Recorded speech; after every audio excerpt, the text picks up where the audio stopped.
100 शब्द प्रति minute dictation start होगी 5 सेकंड बाद। Yes start. सभापति एक मुश्त अनुदान तथा इसी प्रकार की अन्य चीज़ों के विषय में कह रहे थे। आपको विदित होगा कि अनुदान दीक्षांत समारोह में घोषित नहीं किए जाते, किंतु जब कभी इस प्रकार का निवेदन किया जाएगा तो हम उस पर अवश्य ध्यान देंगे। आप लोगों ने मुझे बहुत सारे सुझाव दिए हैं और इनके बदले में मैं आपको एक सुझाव देना चाहता हूँ। कृपया इस बात पर विचार कीजिए कि क्या उन कंपनियों को जो प्रबंध शिक्षा संस्थानों को चलाने में योगदान देती है, करों में छूट दी जा सकती है।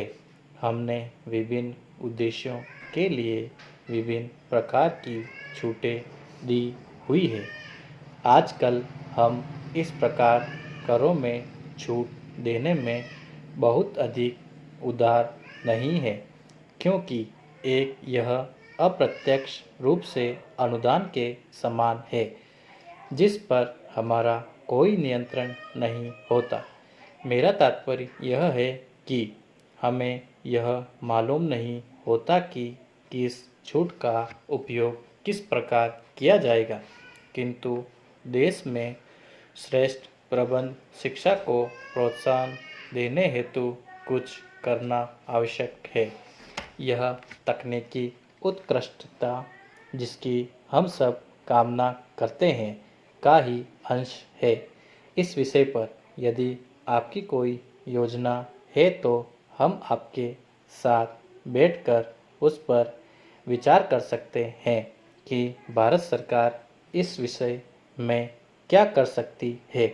मैं इस विषय में वचनबद्ध हूँ, क्योंकि नई शिक्षा नीति में हमने इस क्षेत्र में उत्कृष्टता लाने का वायदा किया है। उत्कृष्टता आसानी से प्राप्त नहीं हो जाती, उसे वास्तव में विकसित करना पड़ता है। कहा जाता है कि उत्कृष्टता में 10% प्रेरणा और 90% परिश्रम का अंश होता है। यह दोनों का सम्मिश्रण है। अतः हमें सबसे पहले 90% कठिन परिश्रम करना होगा। मुझे विश्वास है कि हम ऐसा करने में सफलता प्राप्त कर लेंगे। हमें सभापति तथा अन्य लोगों के साथ इस विषय पर चर्चा करने के अवसर मिलेंगे, किंतु मैं एवं मेरी सरकार हर विभाग में, हर कार्य क्षेत्र में, विशेषकर प्रबंधन के क्षेत्र में उत्कृष्टता लाने के लिए वचनबद्ध है, क्योंकि आने वाले वर्षों में देश के समक्ष सबसे बड़ा काम यही होगा। पैरा अंत में मैं देश के युवकों एवं स्नातक की उपाधि प्राप्त करने जा रहे विद्यार्थियों के लिए एक संदेश देना चाहता हूँ। समय के घटनाक्रम से अपने भविष्य की कल्पना को धुंधला मत होने देना, इसमें कटुता नहीं आने देना। मैं आपको ध्यान एकता की परंपराओं एवं प्रवृत्ति की ओर आकृष्ट करना चाहूँगा। हमने इन समस्याओं से अनेक बार संघर्ष किया है और मुझे लेश मात्र भी संदेह नहीं है कि इस बार भी हम इन चुनौतियों एवं बाधाओं को पार करते हुए आगे बढ़ते जाएंगे। पैरा अपने भविष्य के प्रयासों में उन्हें मार्गदर्शन करने दीजिए। हमारे देश की उन्नति एवं विश्व में हमारे स्थान का आकलन हमारे प्रबंधकों की आने वाली पीढ़ी, जो कि आप है, के सामूहिक प्रयास एवं कठिन परिश्रम के आधार पर किया जाएगा। असीमित संभावनाएं उभर कर सामने आई है और उनका लाभ उठाने के लिए हम सब मिलकर दृढ़ निश्चय के साथ कार्य करेंगे। ईश्वर आपको सफलता प्रदान करे। मैं आपके उज्जवल भविष्य की शुभकामना करता हूँ। पैरा। समिति की सिफारिशों में से एक प्रमुख सिफारिश राज्य बिजली बोर्डों के कामकाज के बारे में है। ये बोर्ड बारी घाटे में चल रहे हैं। इनमें से अधिकांश लाभ कमाने की 3% की न्यूनतम दर भी नहीं रख पा रहे हैं। वर्ष 91-92 में 18 प्रमुख राज्यों के बिजली बोर्डों को 4,535 करोड़ रुपए का घाटा हुआ। अब यदि 3% लाभ के स्थान पर कामकाज की यह स्थिति है तो आप स्वयं अनुमान लगा सकते हैं कि हमने कितना नुकसान उठाया है। मेरा मतलब है कि यह और इसके अलावा जो लाभ मिलना चाहिए था, इसका कारण अन्य बातों के साथ साथ राज्य द्वारा बिजली के मूल्य निर्धारण का ढंग है।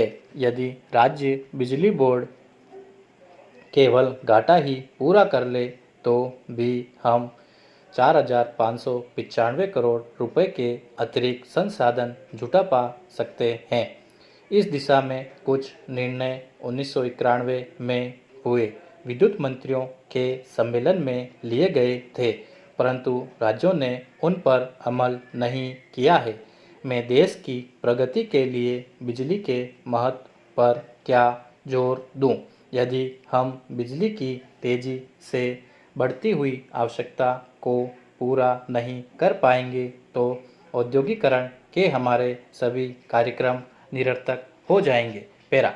जब भी कोई विदेशी निवेशकर्ता यहाँ आता है, हमसे मिलता है और मैं ऐसे कई लोगों से मिलता रहता हूँ, तो मुझे पता चलता है कि दूसरा पक्ष जितनी तत्परता से यहाँ आने और निवेश करने के लिए तैयार होता है, उतनी तत्परता हम उसे बुनियादी सुविधाएं उपलब्ध कराने में नहीं दिखाते हैं। स्वाभाविक है कि वे न तो बिजली बाहर से ला सकते हैं, न ही जमीन बाहर से ला सकते हैं, न ही पानी बाहर से ला सकते हैं और न ही दिल्ली से हम ये सब चीज़ें उन्हें प्रदान कर सकते हैं। इसलिए सभी चीज़ें राज्य सरकारों को ही देनी पड़ेगी तथा यदि राज्य सरकारें इसके लिए तैयार नहीं है तो फिर उनसे बात करने का क्या फ़ायदा। मैं उन्हें क्यों यह आशा बंधाऊँ कि उन्हें ये सब यहाँ उपलब्ध करा दिया जाएगा, लेकिन जब वे यहाँ आए तो पता चले कि यहाँ तो कुछ भी नहीं है। यह स्थिति तो नुकसानदेह ही हो सकती है। इसलिए सबसे पहले तो हम यह तय करें कि क्या हम औद्योगिकरण चाहते हैं। निश्चित रूप से हम यह चाहते हैं। यदि हम ऐसा चाहते हैं तो हमें केंद्र सरकार को, राज्य सरकारों को यहाँ से लेकर जिला स्तर के अधिकारियों तक को क्या करना होगा। ज़मीनें तो जिलों में ही है, पानी भी वहीं है, बिजली के लिए बिजली बोर्ड भी वहाँ है। ये सब दिक्कतें हैं जिन्हें दूर करना है, तब ही हम विदेशी निवेशकर्ताओं को बुलाने लायक हो सकते हैं। यह सब हम इस आशा में कर रहे हैं कि कम से कम अगले 1-2 वर्षों तक हम उन्हें बिजली दे पाएंगे, लेकिन 1-2 साल के बाद जब वे वास्तव में परिचालन आरंभ करें, जब वे उत्पादन शुरू करें और बाहर वाली ये कंपनियां उतना समय थोड़े ही लगाती है जितना कि हमारे यहाँ लगता है, क्योंकि उनकी परंपराएं अलग है। और जब यदि टॉप